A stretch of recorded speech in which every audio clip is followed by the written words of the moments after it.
Bonjour à tous et bienvenue sur le plateau de Mobility TV. Je suis ravie de vous retrouver pour cette nouvelle édition qui est consacrée aujourd'hui à un grand concours international récompensant les startups automobiles pour l'innovation qu'elles apportent dans le secteur. Donc, cette année fut la 6e édition qui s'est tenue le 20 avril dernier à l'Automobile Club de France, place de la Concorde à Paris.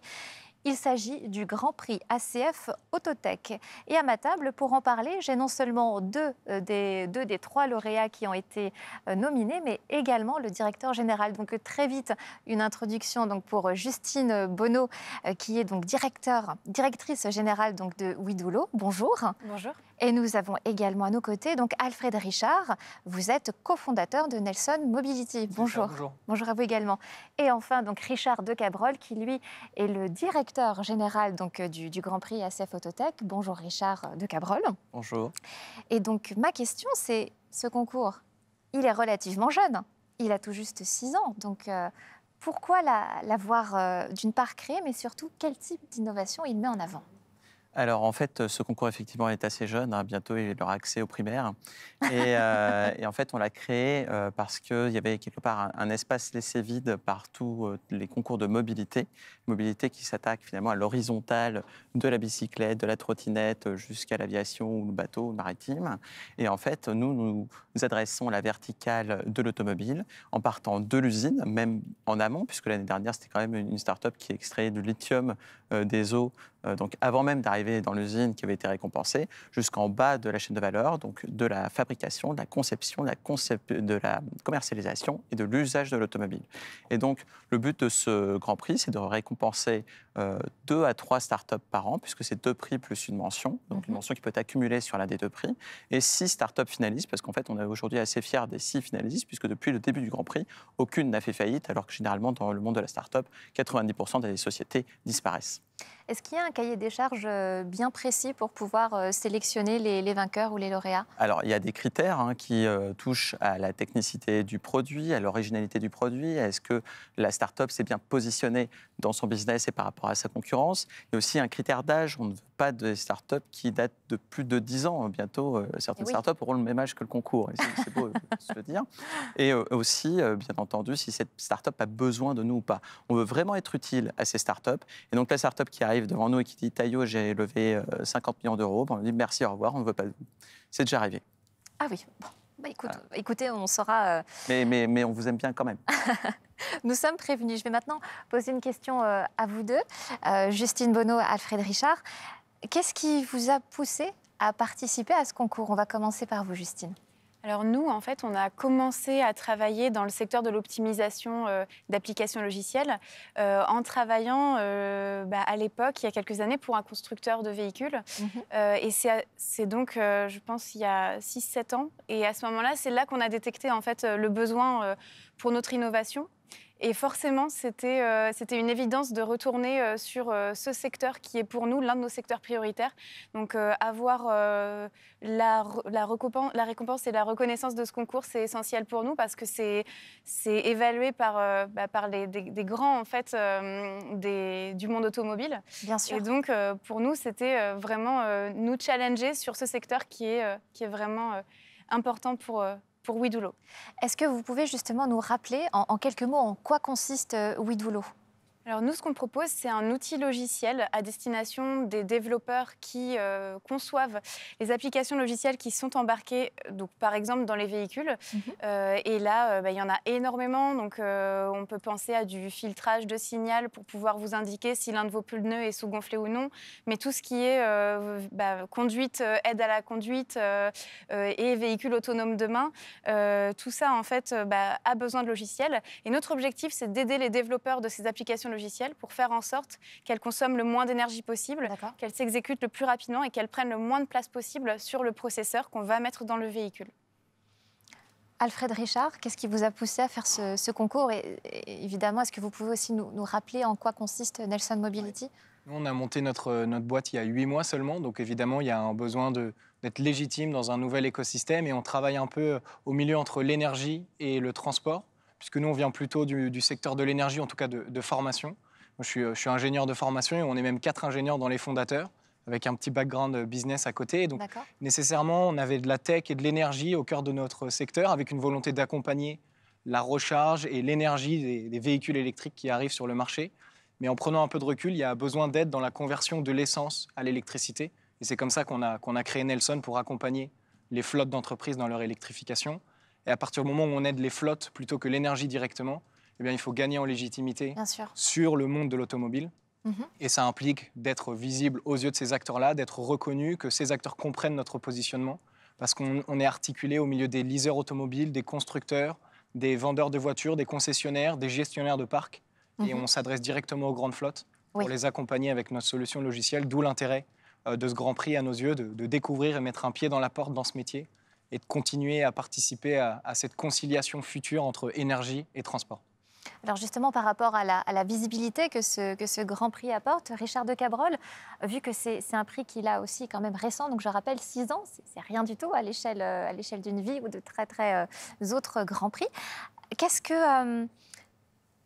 que vous avez déjà eu un feedback de la part d'anciens lauréats ? Alors oui, sans vouloir non plus trahir leurs petits secrets. Typiquement, dans les années précédentes, j'ai d'anciens lauréats qui m'ont dit là, on était en cours de levée de 10 millions d'euros. Bon, suite au Grand Prix, on a eu une médiatisation telle, on a augmenté finalement le target de notre levée de fonds à 20 millions d'euros. Typiquement, un ancien lauréat, et ça il l'a mis publiquement, puisque je lui avais quand même demandé si je pouvais en faire la promo, c'était ProofStation. Alors là, c'est très drôle, parce que ProofStation a été un multi-incubé, d'ailleurs, dans un incubateur que tu fréquentes actuellement, Alfred. Et en fait, ils ont trouvé leur premier client, qui, je pense, leur a apporté plusieurs millions d'euros pendant la soirée du Grand Prix. Donc, c'était le PCA Auctions. Et ça, c'est quand même très rigolo de se dire, finalement, ces startups font de multiples incubateurs et ils rencontrent leur premier client en 1 heure de soirée. Donc ça, c'était quand même une belle success story. Ensuite, c'est des partenaires qui les accompagnent. On a des fonds d'investissement. Les partenaires premium sont quand même représentatifs des équipementiers et constructeurs qui sont des business directs avec ces startups. Je connais déjà des startups de cette année qui font des POC avec certaines de ces entreprises. Donc ça, c'est vraiment des bénéfices tout à fait directs. Ensuite, ils ont tout un programme. D'ailleurs, oui, je vous enverrai vos prix. Comme vous êtes lauréat, je ne l'ai pas encore fait. Je suis un très mauvais élève. Mais bon, je n'ai que 6 ans.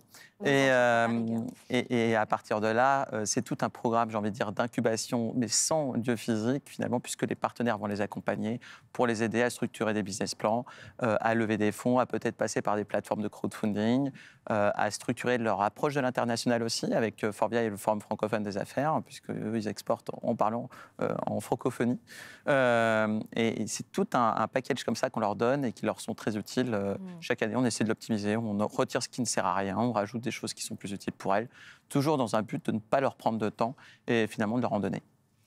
Justine Bonneau, Alfred Richard, justement, ça fait depuis tout juste 1 mois donc, que vous êtes lauréat, que vous avez remporté ce concours. Est-ce que déjà, vous avez pu obtenir des bénéfices est-ce qu'il y a déjà eu des répercussions par rapport au fait d'avoir remporté ce Grand Prix?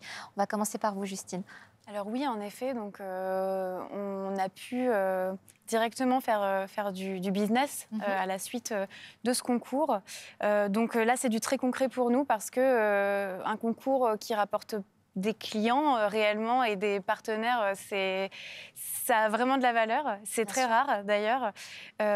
Donc ça, c'est une chose, mais également de nombreuses opportunités de communication comme celles qu'on vit aujourd'hui et qui, pour une start-up, alors vous êtes jeune, mais nous aussi, on a 1 an, mais c'est vraiment important pour nous aussi de pouvoir être invités à présenter nos innovations.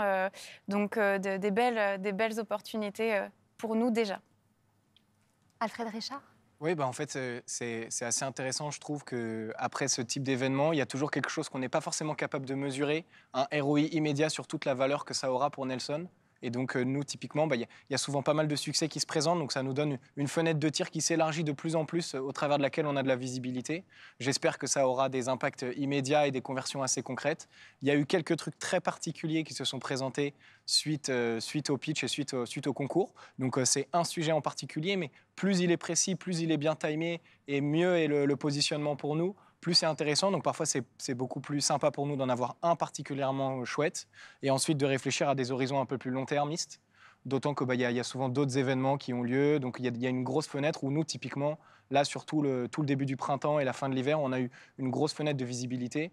Et dans un marché assez concurrentiel sur un sujet d'actualité assez important, ça nous permet de directement prendre une place et d'avoir un positionnement au milieu de liens business qu'on crée avec d'autres boîtes. Donc ça, c'est hyper pertinent pour nous. Et donc, je remercie Richard et les équipes du Grand Prix de nous avoir donné cette chance, malgré notre tout jeune âge.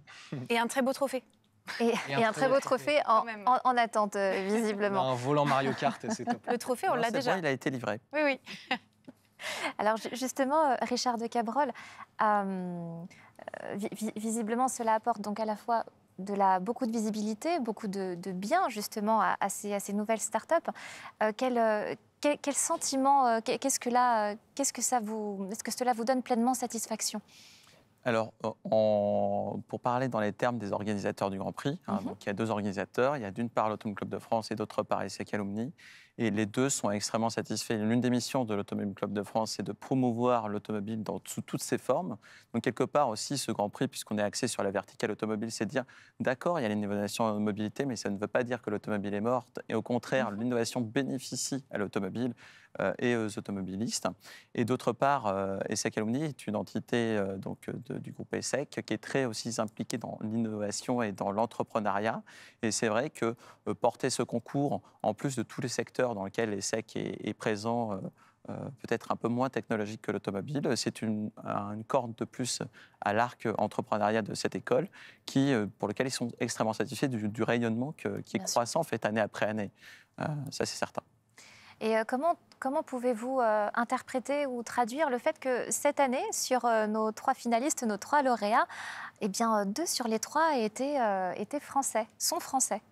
Alors ça, on ne peut jamais, quelque part, l'anticiper. Alors cette année, on a eu 51% de candidatures étrangères. D'accord. Donc ça, déjà, ça montre à quel point, sans faire de communication précise à l'international, les startups étrangères nous détectent. Sans le faire, parce qu'on le fait, on est sur un plateau télé français aujourd'hui, on est très présent dans la presse française, dans les supports de communication français, pourtant la moitié viennent de l'international. Donc ça, c'est une reconnaissance qui est assez forte, et je pense effectivement que ça n'a pas dérogé à la règle l'année prochaine.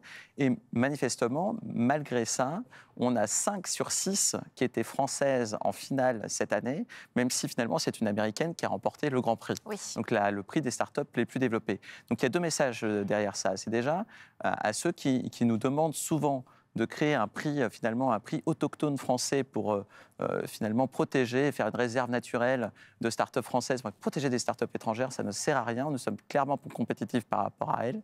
Et ensuite, aux start-up étrangères qui se disent « Non, mais c'est bon, là, j'arrive dans un concours français à l'Automobile Club de France, j'ai aucune chance, ils sont chauvins. » Eh bien, non, on a récompensé une start-up américaine, nous sommes tout à fait ouverts. Donc, je trouve qu'il y a 2 messages très positifs et qui n'est clairement pas en défaveur des start-up françaises cette année. Et la preuve avec Justine et Alfred, puisqu'ils se sont illustrés et il y avait des start-up étrangères dans les prix pionniers. Vous étiez 100% de start-up françaises dans le prix pionnier cette année. Et justement, donc là, c'était une particularité pour cette édition, à savoir la retransmission en duplex, donc sur une chaîne spécialisée donc, dans le secteur de l'économie. Donc non seulement cela témoigne donc, de l'ambition du prix, mais également de cette volonté à vouloir donc, faire rayonner le talent de ces jeunes startups. Est-ce que vous avez déjà réfléchi à une prochaine étape afin que le concours puisse encore grandir davantage ou encore plus se déployer qu'il ne l'est déjà ? On a toujours des petites idées qui traînent ici ou là. Je dirais que cette année, on a eu des retours très positifs de tous les participants physiques de l'événement, mais aussi les participants en ligne. À la fois en ligne, la qualité vidéo s'est ressentie comme étant supérieure aux années précédentes. Oui. Parce que s'il faut savoir, c'est qu'on fait du digital depuis 2019, mais en 2019, il n'y avait pas le Covid, donc personne n'a compris qu'on faisait du digital et qu'on retransmettait en direct le Grand Prix. Cette année, enfin depuis le Covid, je crois que tout le monde l'a bien compris, ça se ressent dans les résultats de visibilité. Effectivement, une chaîne spécialisée économie a établi j'ai envie de dire des tables rondes en marge du Grand Prix. Finalement, c'était un événement dans l'événement à côté.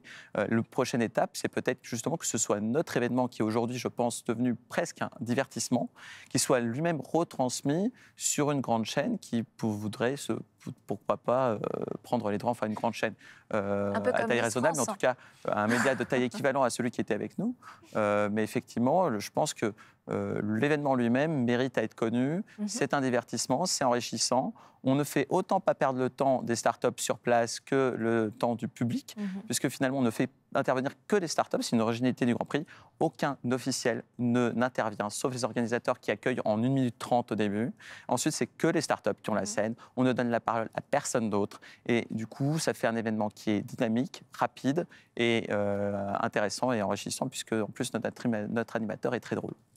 Et en plus, ça nous permet d'avoir un petit peu plus de recul par rapport au choix des spectateurs. C'est toujours aussi important d'avoir l'avis du public qu'on a tendance à un petit peu trop négliger dans certains cas. Maintenant que vous avez pris goût au concours, que ce soit pour vous, Justine, ou encore pour vous, Alfred, est-ce que vous avez pour ambition de participer à de prochains concours dans les mois à venir ? De notre côté, en fait, évidemment, c'est toujours intéressant de gagner en visibilité avec des concours, mais on est en train de structurer une entreprise, de faire croître une activité. Donc, l'objectif, c'est de profiter des concours pour consolider des métriques dans notre business. Nous, on déploie un logiciel pour accompagner l'électrification des flottes. Je préfère qu'on passe des commandes de véhicules grâce à la plateforme Nelson, puisqu'on est capable d'identifier les bons collaborateurs, leur trouver la bonne solution de recharge, plutôt que gagner un prix supplémentaire.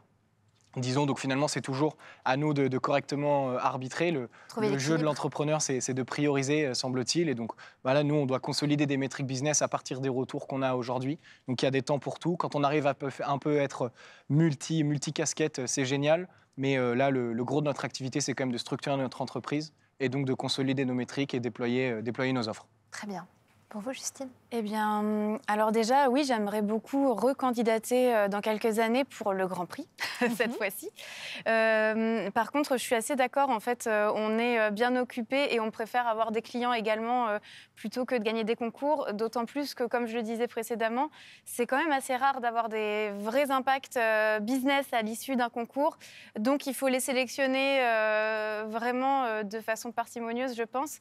L'un des concours qui est important pour nous, sur lequel on est actuellement, c'est un concours organisé par BPI, qui est le concours iLab, et qui est essentiel pour nous parce qu'on fait beaucoup de travaux de recherche et qu'on a pour objectif d'exporter notre technologie qui, aujourd'hui, travaille sur des applications embarquées à des applications hébergées sur des serveurs pour avoir un vrai impact sur la consommation d'énergie. Et donc, là, il y a tout un programme de recherche à présenter. Et ça, c'est un concours qui aurait vraiment de la valeur pour nous.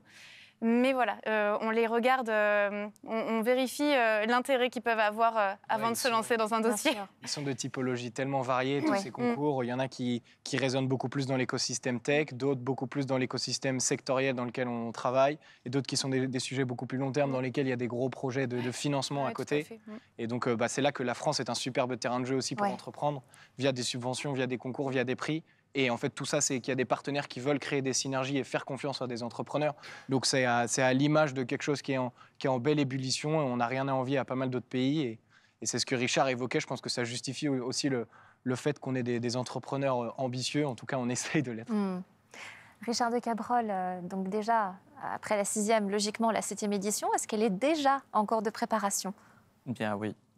Mais oui, le travail ne s'arrête jamais, même s'il y a encore pas mal de choses à finir sur cette édition-là, justement, comme le disaient Justine et Alfred, pour créer du business pour les startups lauréates et même pour les startups finalistes qui elles-mêmes ont eu pas mal de prix également. Donc d'abord, on va faire en sorte qu'ils soient suffisamment occupés pour ne pas postuler à d'autres concours, comme on vient de le dire. Et puisque finalement, c'est bon, vous avez tout vu, hein, vous pouvez passer à autre chose et recandidater plus tard.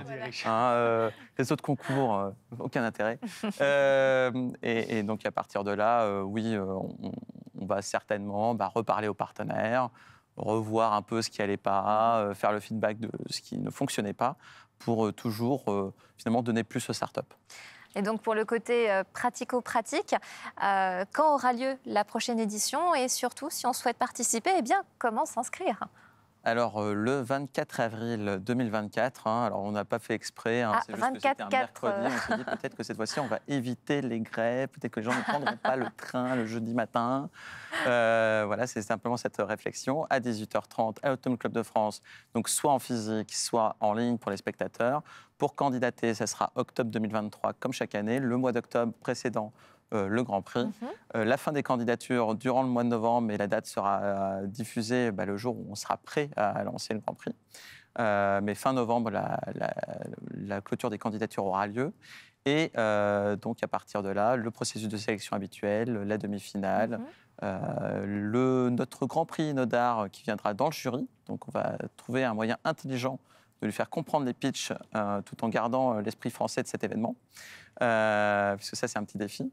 Et à partir de là, oui, ça se passera tout sur le site du Grand Prix. Voilà, les inscriptions se feront en ligne sur le site. De toute manière, tout se fait sur le site. Les inscriptions quand on veut y assister ou les inscriptions quand on veut y participer en tant que start-up. Pour participer, pour voter. Et pour voter aussi. Tout se fait sur le site du Grand Prix. Très bien. Merci beaucoup à vous trois d'avoir accepté notre invitation. Merci et félicitations à nos 2 lauréats. Donc, je rappelle Justine Bonneau, qui est donc directrice générale donc, de l'entreprise Ouidoulot. Nous avons également donc, Alfred Richard, qui est le cofondateur de l'entreprise donc, Nelson Mobilité. Et enfin, Richard de Cabrol, qui est le directeur général du Grand Prix ACF Autotech. C'était un plaisir de vous avoir reçu pour cette édition. On se retrouve très vite sur Mobility TV.